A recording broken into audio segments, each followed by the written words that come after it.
Сәлеметсіздер ме достар, біздің жасанды интеллектке байланысты тегін сабағымызға қош келдіңіздер. Енді мен жасанды интеллект деген не, бұл қандай жұмыс жасайды, біз өзіміздің саламызға байланысты жасанды интеллектті қалай пайдаланамыз, осыған байланысты мен барлығын әдемілеп түсіндіріп берейін, видеоны соңына дейін көріңіздер. Жалпы жасанды интеллект дегеніміз не? Бұл жасанды интеллект дегеніміз адамның жұмысын жеңілдететін интернеттегі робот көмекші. Яғни менің көмекшім, ол сіздің көмекшіңіз, бірақ қасымызда жүрген емес, бұл интернеттегі көмекші да, кәдімгі сайттар, боттар, приложениелер, программалар, жалпы телефонның ішінде, компьютердің ішінде қандай дүниелер бар, біздің жұмысымызды жеңілдететін осы дүниелердің барлығы жасанды интеллект болып саналады. Енді бұл жасанды интеллект деген негізі өте күрделі құралған құрылым, кәдімгідей математикалық формулалармен құралған. Бұның негізгі памяті дейміз ғой, басында несі, біз 1000 жыл оқып, 1000 жыл оның ішіндегі басындағы ақпаратты білем дегенше біздің 1000 жыл уақытымыз кетіп қалады деген. Енді 1000 жыл дегенде біз 1000 жыл өмір сүрмейміз ғой, мақұл, енді өмір сүрдік дегеннің өзінде де басында үйренген нәрсені соңына қарай ұмытып қаламыз. Значит, біз ондай білімді жете алмаймыз да, ол жасанды интеллекттің білетін білімін. Мен өзім былай атап кеткен, бұны бір еркелетіп айтқан түрім ғой, енді ақсақал деген сияқты өте барлығын білетін, бүкіл интернетте не бар бүкілін білетін, қандай кітап, қандай өлеңдер, қандай ақпарат, қандай формула, барлығын білетін бір сондай бір мықты бір маман сияқты қалыптасып қалғанда мен үшін, сол үшін де оны мен сондай бір ақсақал деген сияқты атап кеткем. Сондай бір өте барлығын білетін интернеттегі сондай бір робот көмекші. Енді бұған бір мысал келтірейін. Әркім өзінің саласына қалай жұмыс жасайды. Жалпы мысал ретінде картаны да алсақ болады. Карта бар ғой, тугис картасы, кәдімгі телефондағы бір жерден екінші жерге баратын кезде картаны қосып қоямыз ғой. Оны да жасанды интеллекттің бірнеше бір бөлімдері қосылған. Қалай ол? Мысалы мен бір жерден екінші жерге баратын болсам, баяғыдай бір досыма звондап отырып, қайға бұрылайын, оңға бұрылайын ба, солға бұрылайын ба деп ақпаратты айтып отырмын да оған. Сразу мысалы мына жерге барам деп белгілесем, оңға бұрыл, солға бұрыл деп маған уже көмекші айтып отырады. Ол да жасанды интеллекттің негізінде жасалған. Яндекс такси, Яндекс доставка, олар да жасанды интеллекттің бірнеше алгоритмдері қосылған. Мысалы таксистер вокзалдың алдына барып такси деп клиент іздеп тұрғанға қарағанда, Яндекс таксиге кірсең, уже екінші жерге адреске апарсаң клиентті, уже саған Яндекстің ішіндегі қызметкерлер саған уже клиентті тауып беріп қояды. Көрдің бе? Сол сияқты қаншама дүниелер бар. Керек десең сұрақтарыңа жауап бере салатын. Сұраққа жауап береді дегеннің өзі өте үлкен деңгей бол. Ойлаңызшы, сіз кез келген сұрақ қоясыз, кез келген сұрақ, бухгалтерлік сұрақ қоясыз ба, басқа темада өзіңіздің сабағыңызға байланысты ма, сценарий десең сценарий жазып береді, киноға сценарий, мультфильмге сценарий, барлығын жазып бере алады. Видеоларыңды жіберсең, видеоларын көп түсірген кадрларыңды жіберсең, монтаждап бере салады саған четко қылып. Керек десеңіз сізге мультфильм жасап бере салатындар бар, тағы қандайлар көп қой, жалпы өте көп. Монтажға қатысты, сол неге қатысты, бухгалтерлік есептеріңді есептеп бере салатын, әркім өзінің саласына байланысты әр нәрсені жасап беретін, ән десең әніңді, текст десең текстіңді шығарып бере салатын сондай бір білгіш интернет деген сияқты ақпарат қой енді бұл. Бірақ интернетке біз мысалы Google-ға ақпаратты жазсақ, Google енді әркімнің жазған посттарын шығарып береді ғой, примерно соған байланысты. Ал бұл жерде нақты адаммен сөйлесіп отқан сияқты боласың. Нақты адаммен сөйлескен сияқты боласың. Значит, түсінуге болады, бұл жерде сіздің телефоныңыздың ішінде керек десеңіз Instagram бар ғой, Instagramның өзінде де жасанды интеллекттің кейбір алгоритмдері бар. Неге? Өйткені Instagramға мысалы кірсеңіз, сізге байланысты ақпараттарды шығарып береді. Мысалы, сіз не нәрсеге қызығасыз, сізге байланысты рекламалар шығады. YouTube-қа кірсеңіз, сіз қызығатын видеолар уже рекомендацияда тұрады мысалы. TikTok-қа кірсеңіз, сіз қандай адамсыз, оған байланысты видеолар шығып тұрады. Ол сізді танып тұр, сіз туралы біледі. Сондай мықты не да. Сол сияқты. Бірақ бұл жерде маған көп сұрақтар келген. Мен осындай саланың адамымын, мен мынандай жүргізушімін, мен мынандаймын. Маған жасанды интеллект керек па деген сияқты. Жасанды интеллекттің приложениелер, сайттары жалпы барлық адамға керек. Әр саланың өзінің бір сондай сайттары, приложениелері сондайлар бар. Барлық адамға керек. Керек десең жүргізушіге де керек, керек десең мұғалімге де керек, керек десең студентке де керек, керек десең басқа қандай саланың адамсыз, қандай мамансыз, жалпы адамбыз ғой енді. Адам болғаннан кейін барлық адамға керек. Ал енді сіздер туралы сөйлесейік. Сіз студент немесе оқушы болсаңыз, сізге қалай көмектеседі жасанды интеллект? Оның сізге қандай пайдасы бар? Жалпы студенттер мен оқушыларға, жалпы білім алу, білім саласында жүрген мамандарға, сол саладағы оқушылар, студенттерге жасанды интеллекттер өте көп. өте көп. Мысалы сіз студентсіз, сізге эссе жазғанға, шығарма жазғанға, жаңағы ғылыми жобалар, дипломдық жұмыстар, презентациялар, қаншама жұмыстарыңызды жеңілдетіп береді. Ол жерде енді сіз өзіңіздің сыныптасыңыздан алдында болу үшін, студент болсаңыз өзіңіздің құрбыңыздың алдында болу үшін, мұғалім тапсырма берген кезде оны ерте тапсыру, және де сауатты тапсыру, және де оған қиналмай сіз тезірек жұмыс жасап, енді білім деген не үшін беріледі адамға? Білім деген ол жұмысты жеңілдету үшін. Сіздің жұмысыңызды жеңілдететін жасанды интеллекттерге тоқталайық. Бұл енді шынымен де сіздің жұмысыңызды үлкен қатты жеңілдетеді. Мысалы, бірінші жасанды интеллект бұл ChatGPT. ChatGPT-ді енді студенттер, оқушылар жақсы білуі керек. Бұл енді көбіне қолданып та жатқан шығар, бірақ бұл жерде ішіне кіріп сұрақ қойдым болды деген сөз емес. Ол жерде сіз сұрақты дұрыс қоюыңыз керек. Сұрақты қалай дұрыс қоясыз, сізге дұрыс жауап береді. Сұрақты простой қойсаңыз, простой жауап береді. Күрделі қойған сайын сізге күрделі жауап береді. Өйткені бұл да бір сондай мақұл, сезім мүшесі жоқ болса да, бір сондай бір нені орнатылып қойған, бұл жақта да установить етілген, автоматтандырылған. Сен сұрағыңды қалай жазған сайын саған жақсы жауап бере береді. Сен оған барынша эмоциямен, немесе барынша рахмет, примерно кәдімгі адаммен сөйлесіп отқан сияқты сөйлессең, онда саған тура адам сияқты жауап береді. Рахмет дейтін жерінде рахметін айтып, жаңағыдай осындай мен үшін қиын болып тұр, мен қазір оқуымнан шығып кетуім мүмкін, осыған нақтырақ жауап берші десең, ол кәдімгідей одан да қаттырақ жұмыс жасап сізге көмектесетін болады. ChatGPT-ге қатысты, студенттер мен оқушыларға қатысты мен мынандай бір мысалдар келтірейін. Мысалы, экологиялық проблемалар тақырыбына 1000 сөзден тұратын эссе жазып берші деп ChatGPT-ден сұрадым. Маған мінекей мынандай керемет эссе жазып берді. Одан кейін мен тағы да сұрадым. Одан кейін бұны енді бір ғылыми 20 жылдан асатын профессорлардың деңгейінде жазып берші дедім. Күрделендіріп жазып берші дедім. Маған күрделі түрде, қараңыздар, кәдімгі ғылыми талдаулармен, барлық су ресурстары, ауа, басқа. Одан кейін мен тағы сұрадым. 10 жастағы бала жазғандай етіп жазып берші дедім. Уже ары қарай кішкентай баланың табиғат туралы, адамдардың табиғатқа әсері, кішкентай баланың сөзімен жазып берді. Өте керемет қой, кәдімгідей керемет нәрсе.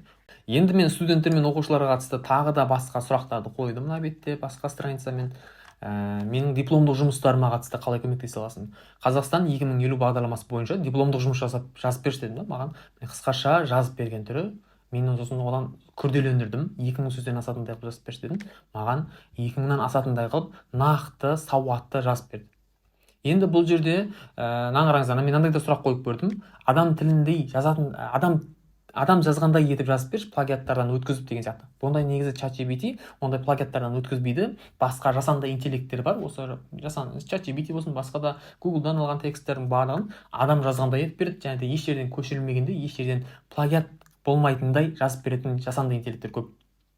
Мысалы, Parapraise Tool бар, Undetectable бар, сол сияқты қаншама. Мысалы, ChatGPT-дің жазған жаңағы эссемізді, дипломдық жұмысымызды көшіріп аламыз да, копировать етіп, жаңағы Undetectable немесе Parapraise Tool, сол сияқты сайттарға жіберсек, тура адам жазғандай етіп береді. Арасында робот сияқты емес, кәдімгі адам қалай сөйлеседі, тура сол сияқты жазып, реттестіріп, қате кеткен жерлерін сауатты қылып жазып, еш жерден көшірілмеген, ұрланбаған етіп, четко әдемі қылып жазып береді. Сосын одан басқа мен тағы да сайттар туралы сұрап көрдім. Осы плагиаттан өтетін жасанды интеллекттер бар ма деп. Маған осындай бір жасанды интеллекттерді айтты. Plaxan, тағы көп мына жерде қаншамасын айтқан. Бірақ бұларды қарағанда жаңағы Undetectable, Parapraise Tool, мыналарға қарағанда әлдеқайда жақсы. Бұдан да әлдеқайда көп неше түрлі жасанды интеллекттер бар негізі. Жалпы ChatGPT бұл сұрақты дұрыс қойсаң, дұрыс жауап береді. Студенттерге, оқушыларға өте пайдалы.